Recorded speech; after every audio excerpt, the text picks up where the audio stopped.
attorneys is, feels Yes, like absolutely. we'll do it no matter what. It's just making it as valuable as we can. Yeah. I can resend that email and post it on Facebook as well again. Awesome. Thank you so much. Mm-hmm. I don't know what topic Stephen came up with. Are y'all ready to get started? Diana, are you ready for us to go? It looks like we are ready. I'm going to pull up Facebook on this computer over here so I can see, but we are live. Okay. Awesome. Good morning, everybody. Glad you're joining us. And for Coffee with Counsel, we have Mr. Stephen Parker here with us. Is going to talk about I don't know what today. So lay it on me, Stephen. Thanks for that outstanding introduction, Amy. I appreciate it. Actually, I was going to kind of touch on what we talked about last week. Last week we discussed what to do if your client dies during the middle of a transaction before the closing. So in that sense, I thought, well, why not? Let's keep talking about death. Right, sticking with the trend.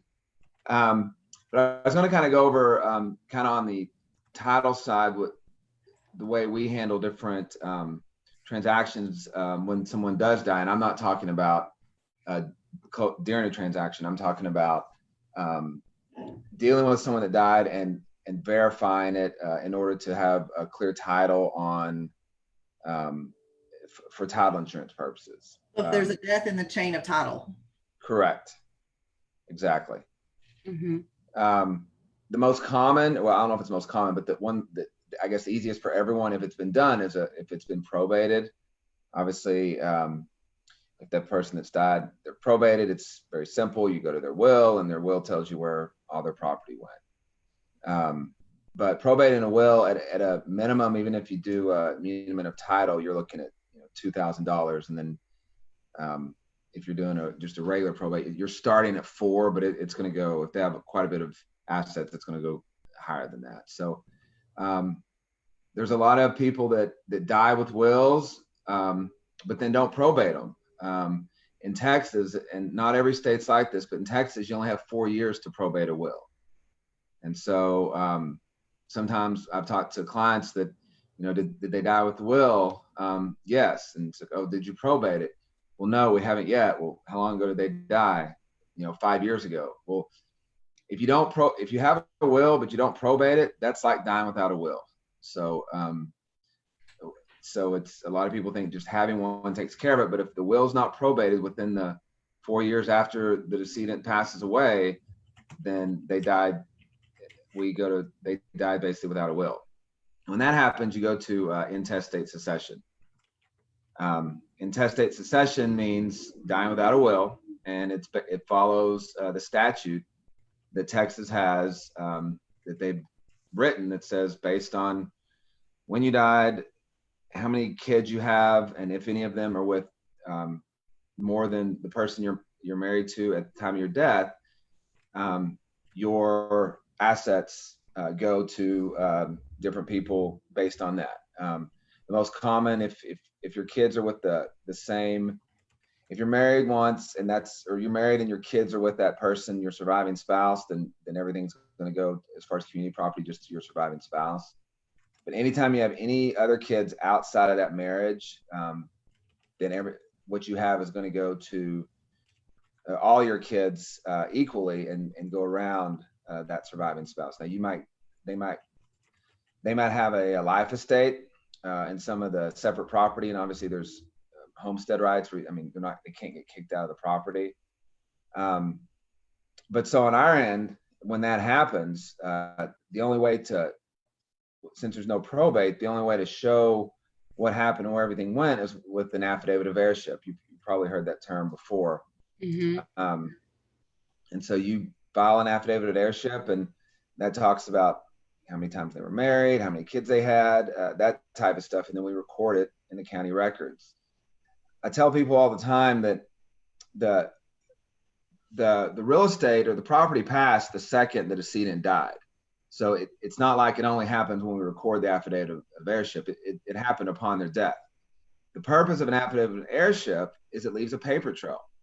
That's really all it does. The probate tells us where it goes. The affidavit of heirship leaves a paper trail. So if if the property was last going on to Mr. Smith, now the next document you see in the conveyance out from his daughter, right? You have a affidavit of heirship showing that he passed and that all his interest went to his daughter. And so that leaves the paper trail to his daughter. And then there's a document of her conveying it out. So it just leaves a nice, clean chain of title, or I keep using paper trail just to show where the interest went.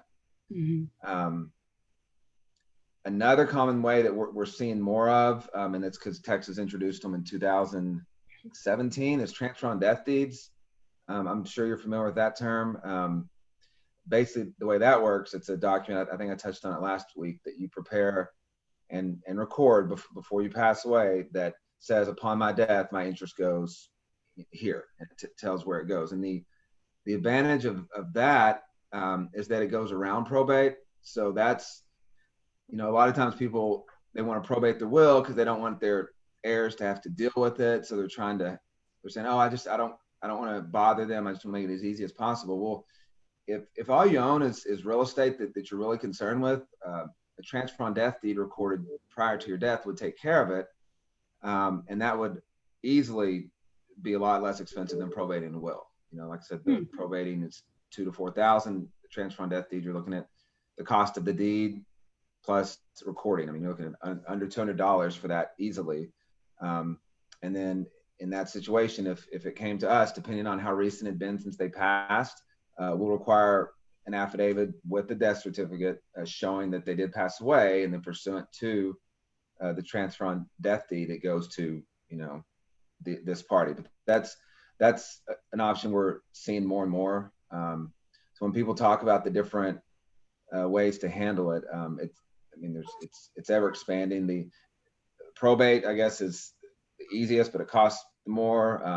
The affidavit of heirship, you're relying on people and finding corroborating witnesses. But the transfer on death deed is another very good and useful tool for that. And how much does it cost to prepare one? It's $125, and then whatever recording fees are, in Denton County, it'd probably be around $40 to $50 for recording right now.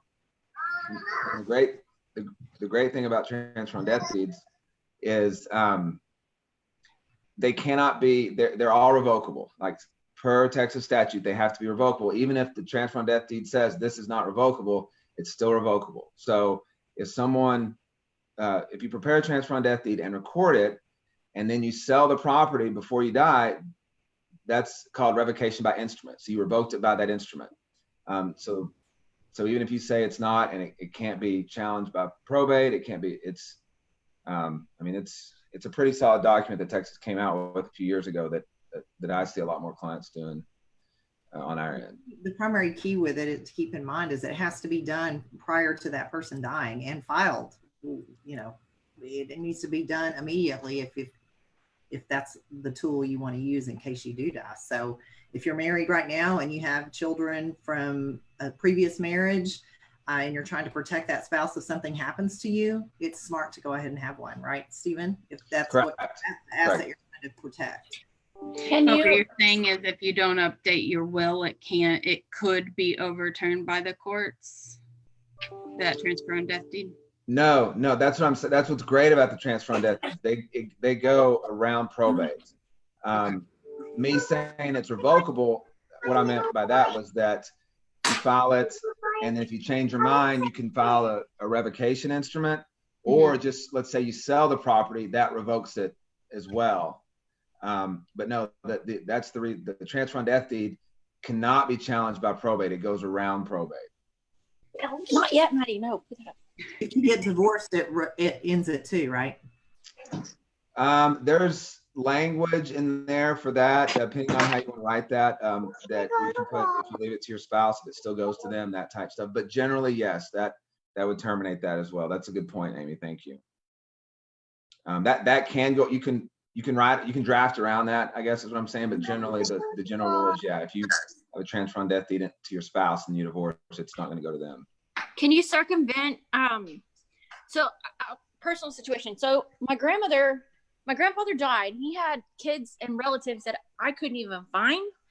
And then I had one relative that I could find. And when she died, like the whole, like everything, she didn't probate the will. Could she have circumvented that, like trying to find all these extra random kids then by having that document? Yes, if he had filed it, or whoever passed it had filed it before, had a document and said where everything was going before they died, and it was recorded, yes, that goes around probate, and you wouldn't have to deal with all of that. That's awesome. Yeah, it's the affidavit of heirship, you know, which is when someone dies without a will, that follows Texas intestate law, and that splits everywhere. If you have multiple kids, it could go to all your kids. The transfer on death deed, it's like a will in that you're designating who you want the property to get, but it just goes around or outside of probate, if you will. So, you know, a probated will might leave it to one person. No will, affidavit of heirship, it could end up going, you know, to 6 people. But if you have a transfer on death deed, you could designate which person you want it to go to. So it's like a will, even though it goes around probate. It's an instrument because you have to do it beforehand and record it. And it could go to multiple people, right? On that one document, you could say this. Yes, of course. Yes, of course. This of course. Right. Does it have to designate a particular person? Could you say, upon my death, whoever ends up with my kids ends up with the house, that kind of thing? Or does it need to be a specific person? So I think that would, because that puts a condition on the document. I don't know if that would work, because you're still going to have to go through court. I know you can leave it to an entity, and what I mean by that is it could be a person or a business. I do know that, but they need to be named. I haven't seen any conditions like that on it before, but that's a good question. If that was the case, you're probably, if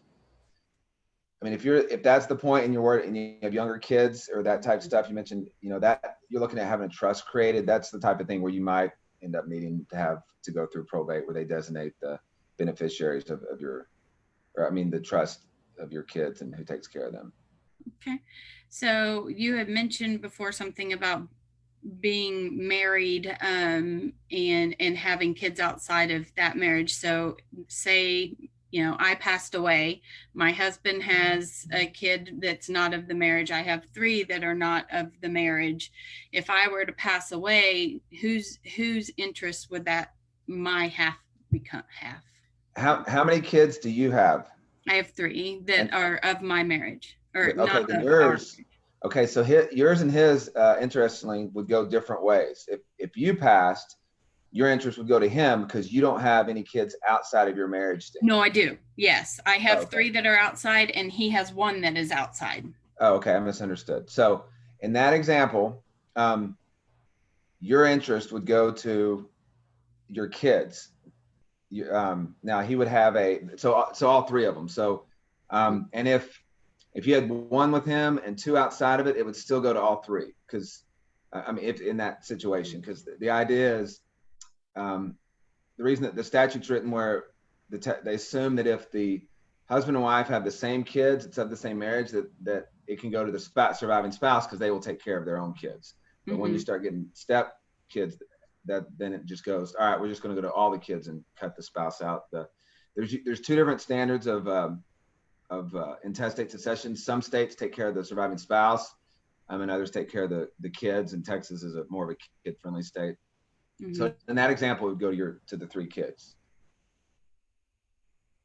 But in the community property, you only own half of the community property, right? So it'd be your half that goes to them, so that it's not as if he loses his half of the house. Right.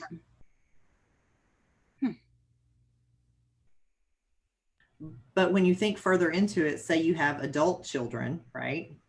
And you die when your kids are all grown, and now your husband's entitled with your 3 adult children. A little tricky. Yeah. Potentially. Yeah, there's a lot going on in a situation like that. Because you can, anyway, if one of the kids wanted to sell, this might be getting too far into the woods, but anybody that owns property has the right to sue to partition a property.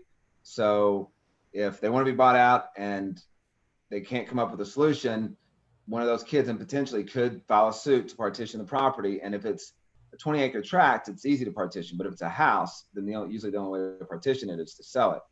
However, your surviving spouse has a homestead right, and they can't be kicked out of that house ever.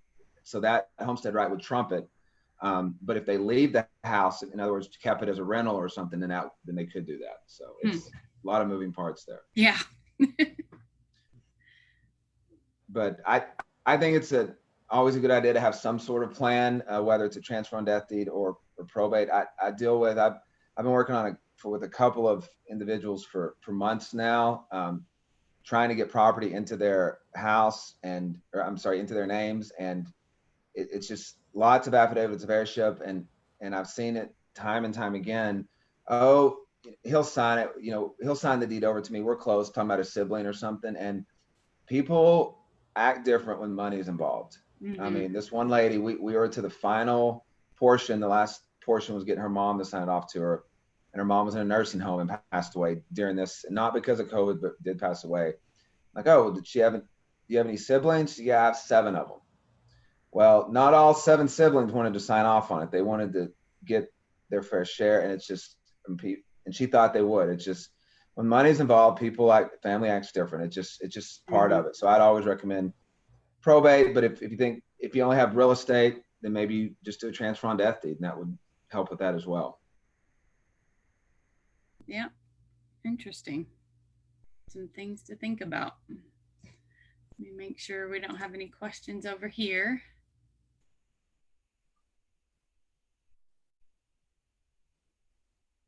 We have some people watching, but we don't have any questions yet. I'll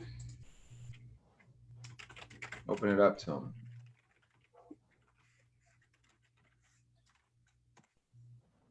There we go. And Diana, also back to your question, when you're asking about what happens to your property, that also depends on if it's separate or community property. So community property is what it's community. It was bought during the marriage. Yeah. Okay. Sounds like you know the difference. Good job. I do. Yeah. And actually I've done an affidavit of heirship that was for a person who died in the 50s on 2 little pieces of land. It took a whole lot of research. Yeah. And we actually did find somebody 2 people who were disinterested, who knew them and knew of it was amazing. That's impressive. That's impressive. It was a lot of digging on. I know more about that family than I know about mine. Really? Yeah. Yeah. Ancestry.com I found, because I had to find their dad's birth date and death date, which was in like 1895. Oh my gosh. I found the log of his birthday and death day. Oh my gosh. Woo.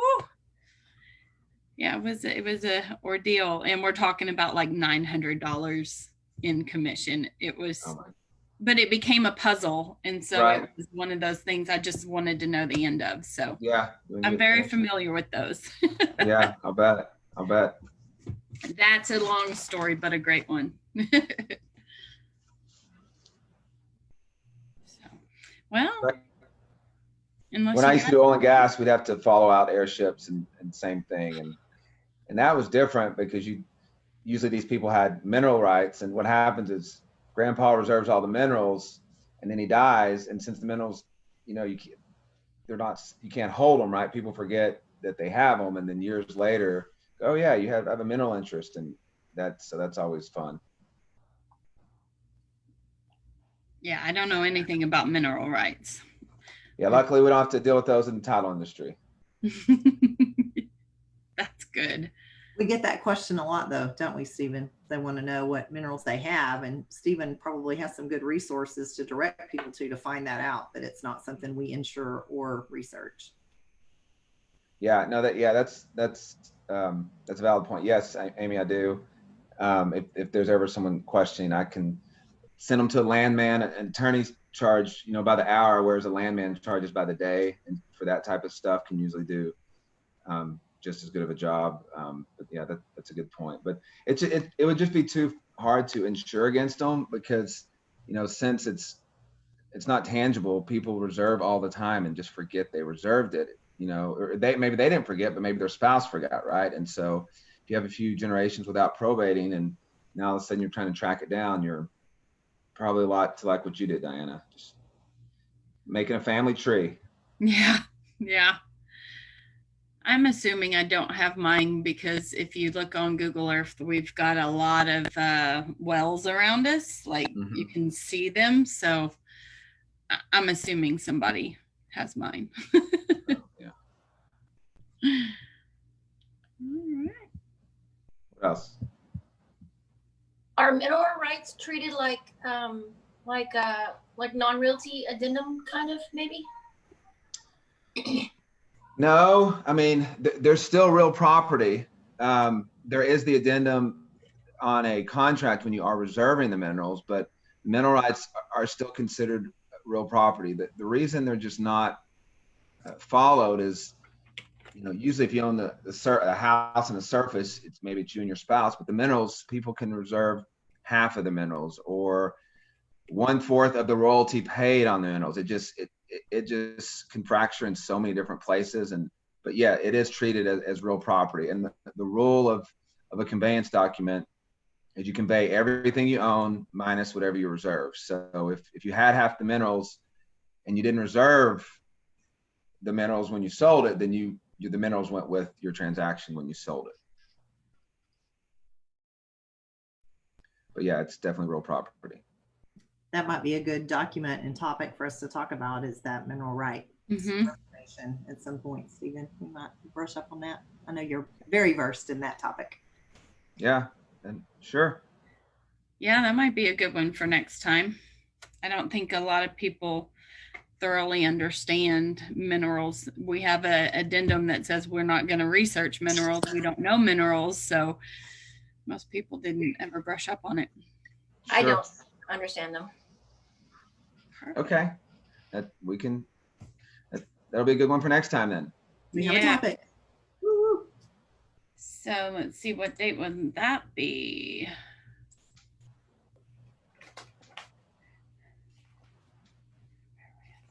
So that would be June 2nd. Mm-hmm. Are we back in the office then? That's the $1 million question right now. I don't think that we have made a determination what June will look like as far as classes yet. So I'll let everybody know. Even if we do go back in the office, we can always Zoom it as well. So people can come in and Facebook Live it. So. Okay. Just whatever. Just let us know. We're happy to help. Okay. I will. All right. Well, it doesn't look like we have any questions on Facebook. So this was very informative. Thank you so much. You're welcome. All right. Have a good day. All right. Thanks. You as well. Bye, Diana. Bye.